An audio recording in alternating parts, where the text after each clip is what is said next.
গাফেল। তাহলে আয়াত থেকে আমরা কি বুঝলাম বলেন তো?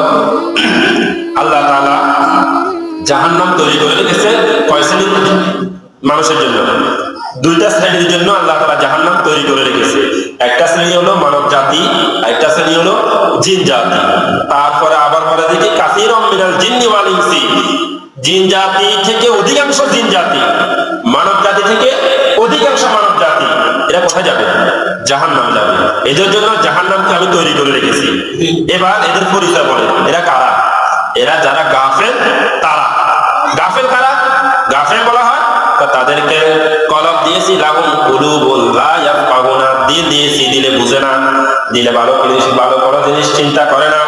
ওয়ালাহুম আয়ুনুন, তাদেরকে চোখ দিয়েছি, লা ইউবসিরুনা, ভালো কিছু দেখে না। ওয়ালাহুম আযানুন, তাদেরকে কান দিয়েছি, কুকুরের মতো, জানোয়ারের মতো